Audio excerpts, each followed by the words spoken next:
The lord. ప్రభునందు నా ప్రియమైన దేవుని బిడ్డలారా, ఈ లోకంలో మనల్ని చాలా మార్లు ఎవరో కాపాడుతారు, ఏదో కాపాడుతుంది అని అనుకుంటూ ఉంటాం. కానీ మనల్ని కాపాడేది ఏమిటి అనే విషయం మీద ఈ సమయంలో కొన్ని విషయాలు దేవుని వాక్యంలోంచి ధ్యానిద్దాం. సామెతల గ్రంథం 2వ అధ్యాయము 11వ వచనంలో, బుద్ధి నిన్ను కాపాడును, వివేచన నీకు కావల కాయును. ప్రభునందు నా ప్రియమైన దేవుని బిడ్డలారా, నీ బుద్ధి నిన్ను కాపాడును. రెండోది, నీ జ్ఞానం నిన్ను కాపాడును. మూడవది, నీ ప్రవర్తన నిన్ను కాపాడును.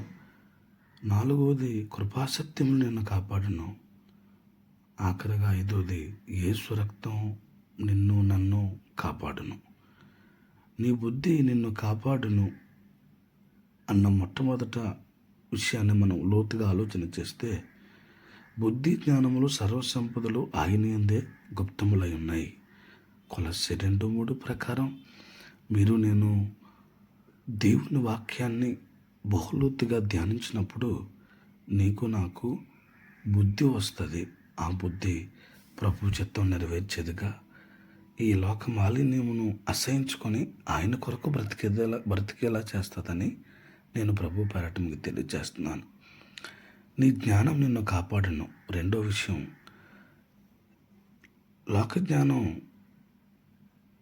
మనల్ని గొప్పగా చేయొచ్చు. లోక జ్ఞానం మనల్ని ఈ లోకంలో ఏదైనా సంపాదించుకునేలా చేయొచ్చు. కానీ దేవుని ద్వారా వచ్చే జ్ఞానం దేవుని కొరకు బ్రతికేలాగా, అనేకులకు దీవెనకరంగా, నిన్ను కాపాడేది దేవుని నుంచి వచ్చే జ్ఞానం అని, నీవు దేవునికి సమర్పించుకొని యేసయ్య చిత్తం నెరవేర్చే బలస్వరుడిగా మారుస్తుందని నేను ప్రభు పేరట మీకు తెలియజేస్తూ ఉన్నాను. మూడో విషయం మనం ధ్యానిస్తే, నీ ప్రవర్తన నిన్ను కాపాడును. దేవుని భయంతో నువ్వు నడుచుకుంటే నిర్దోషమైన ప్రవర్తన అనేక సమస్యల నుండి నిన్ను దూరంగా ఉంచుతుంది. నీ ప్రవర్తన అంతటి మీద ఆయనకు అధికారం ఒప్పుకున్నప్పుడు నీ ప్రవర్తన నిన్ను కాపాడుతుంది. ఎందుకంటే యేసయ్యకి పరిపూర్ణంగా నీ ప్రవర్తన అంతటి మీద అధికారం ఇచ్చావు కాబట్టి ఆయనే నీ ప్రవర్తనని పరిశుద్ధమైన మార్గంలో నడిపించి ప్రభు చిత్తం నెరవేర్చే ఒక బలశూరాలుగా నిన్ను తయారు చేస్తారని నేను ప్రభు పేరట మీకు తెలియజేస్తున్నాను.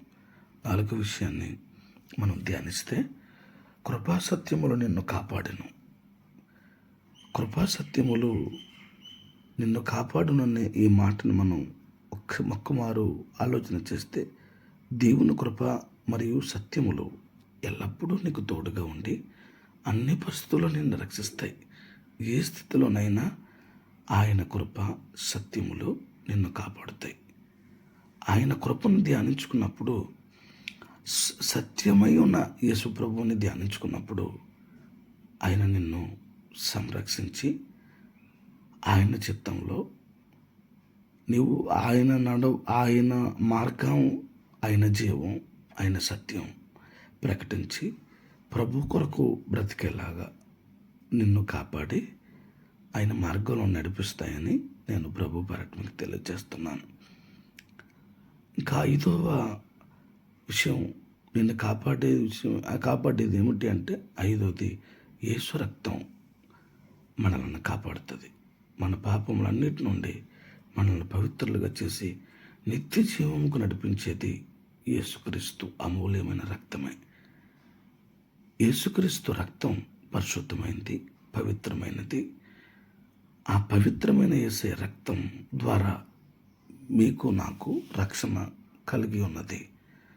అనేక మంది నశించిపోతున్న ఆత్మల కొరకు మనము ప్రార్థన చేసి యేసయ్య రక్తం ద్వారా వాళ్ళ పాపంలో కూడా వాళ్ళు కడుక్కొని క్రీస్తు కృపను పొందుకొని వాళ్ళు కూడా మరి దేవుడిచ్చే బుద్ధి చేత వాళ్ళు కాపాడబడాలి.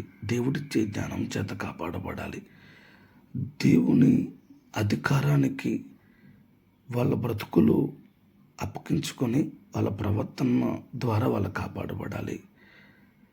కృపాసత్యములు వాళ్ళు కాపాడాలి. యేసుక్రీస్తు రక్తం, మరి మనం ఎవరికైతే సువార్త ప్రకటిస్తున్నామో వారిని, మనల్ని, మనం ప్రార్థన చేస్తున్న ప్రతి ఒక్క జీవితాన్ని కాపాడాలని ప్రభు పేరట ప్రార్థన చేస్తూ ఈ ఒక్క మాట, నిన్ను కాపాడేది ఒకటి, నీ బుద్ధి నిన్ను కాపాడును, నీ జ్ఞానం నిన్ను కాపాడును, నీ ప్రవర్తన నిన్ను కాపాడును, కృపాసత్యం నిన్ను కాపాడును, యేసు రక్తం నిన్ను కాపాడును. నీ బుద్ధి, నీ జ్ఞానం, నీ ప్రవర్తన నిన్ను కాపాడినప్పటికీ యేసు రక్తం మాత్రమే నిన్ను పరిపూర్ణంగా కాపాడుతుందని ప్రభు పేరట తెలియజేస్తూ ఈ మాటలో నేను ముగిస్తున్నాను. చిన్న ప్రార్థన. ప్రేమ కలిగిన తండ్రి, కృప కలిగిన నాయన,